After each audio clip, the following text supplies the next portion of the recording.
Pigs Ranch raises heritage breeds of swine. We're fortunate enough up here in Julian, California to have Cook Pigs Ranch as our neighbor. Christina and Mike Cook own a heritage pig farm. The difference between heritage pigs and commodity pigs that you can find in the grocery store is one, the age. Grocery store pigs are bred to reach their fat point, reach their meat point, and then boom, they slaughter them within 6 months. The difference between those pigs and what Christina's doing at Cook Pigs Ranch is her pigs are raised 18 months. Their diet is amazing. They're fed macadamia nuts, avocados, tortillas, spent beer grain for some protein, but also her pigs have more fat content, which is great for us restaurateurs because we're able to do charcuterie practices where we can take some of these cuts of pork that have a little bit more fat and we can do magical stuff with them. Some of the things that we do here at the restaurant, we have bacon fat, coconut chocolate truffle that we do. We've been making prosciutto from her legs that have been in our walk-in now for I want to say about 8 or 9 months, about 2 or 3 more years to go on those.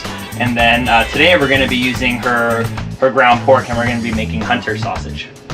We have all of our ingredients done ahead of time, that way you guys could see this and you could take this home with you. To get the exact measurements, go to our website, it's jeremysonthehill.com, and look up the recipe index.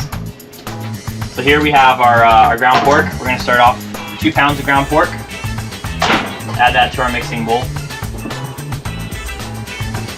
We have 1 pound of bacon chopped up. You can mince it if you'd like. I prefer it to be a little bit more chunky. What we're going to actually do is we're going to be making blistered jalapenos, and we're going to be stuffing them with this. So what I'm trying to do is I want different texture involved in my sausage. So this is going to really help incorporate that with our philosophy, with our farm to table. And when you go out to eat at a restaurant, it's really important that from the chef's side to give their dining patrons an experience. And that doesn't just include making a great meal, but it also includes fulfilling all the senses. So a little sweet, a little sour, a little savory, but then also something with a little crunch, something a little hot, something a little bit sweet. So this is just a great recipe for that. So right now we have our pork and we have our bacon. We're going to add some coriander. We're going to add some minced garlic. Freshly grated nutmeg. Kosher salt. Ground mustard. Hungary paprika. Black pepper. This is not fresh cracked black pepper, this is table black pepper. There is a difference.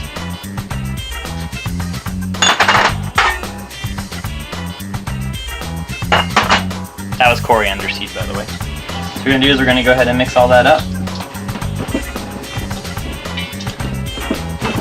A lot of people, when they're making different sausages and cured meats, they use nitrates. This is a nitrate-free recipe.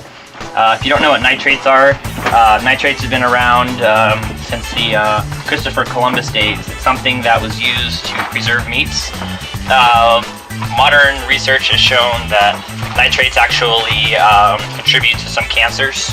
So what we're going to do is we're going to make this with no nitrates added. Small amounts of nitrates are okay for your body. You don't really have to worry about it when you take in too much. One of the pros to nitrates is it, for presentation wise, it keeps your meats looking really pink. So like when you get bacon, most bacon at the grocery store has nitrates already added in it. That's what helps preserve that really beautiful color. So you have a nice mixture of our ingredients. What I would call my secret ingredient is going to be an Eel River Blonde Ale. A lot of times when you make sausage, there's it can either call for dry milk powder, and then you have to add ice or some kind of a liquid to it. What we're going to do is we're just going to use this. It has natural sugars in it from the beer that tastes really well with the pork. It's going to add some yeast to it, which is also going to give it kind of a funky taste that will actually work in its favor. If you're not familiar with the practice of charcuterie, strains of yeast are actually used to help flavor the product. So we're actually going to use the yeast from this beer to add more flavor to our sausage.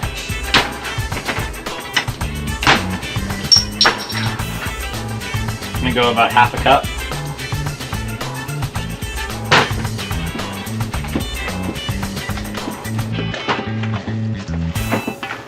You can already smell the beer and you can feel the difference in the pork.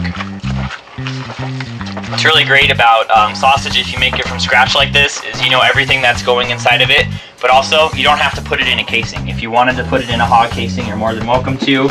Or if you're not big on intestines, because that's where sausage casing comes from, they also have artificial casing. But It's artificial. We don't like that here at Jeremy's on the hill. So from here at home, roll our sausage out into a patty. Make sure the sides are pressed evenly together. Get a nice hot saute pan, maybe like medium high heat. Place it in there. Be sure when you set it in the saute pan, you place it away from you. That way you don't get the oil to backsplash on you. Cook it for a couple minutes. What you're gonna do is go ahead and flip it. Cook it for a couple more minutes, and depending on what temperature you want to eat it. If you need more time to cook and you don't want to burn the outsides, just go ahead and slip it in the oven for about 10 minutes or so. Remember, most things when you cook you have to add oil to. However, with the fat content of sausage, it's not necessary to add oil. Put our pan on our burner. Remember, we want to look for that sear noise, right? Get in there. Go a little bit longer. Be sure to listen to that hot sear. Hear it?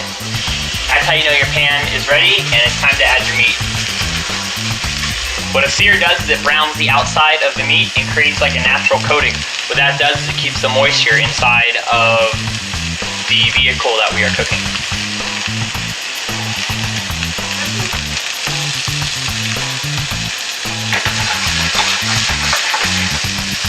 You'll notice around the edges we're starting to get a little bit of color. You'll notice how it looks like the sausage is actually sweating. It's about time for us to go ahead and flip it. Nice color, nice texture on there.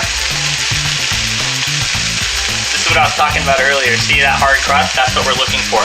That is the natural sugars from the meat that are actually caramelizing and creating a seal. There's no added sugar except for the sugar that was inside of the beer. But this is a byproduct of what meat does. Say when you grill a steak or when you cook a hamburger.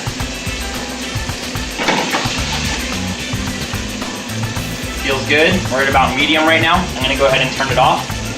Turning it off because it's still cooking. It's in the pan and the residual heat from the pan is gonna finish cooking it for us. So here's our finished sausage patty and of course the rest of our blonde ale. My name's Jeremy Manley and thank you for joining us on this week's cooking video of how to make hunter sausage.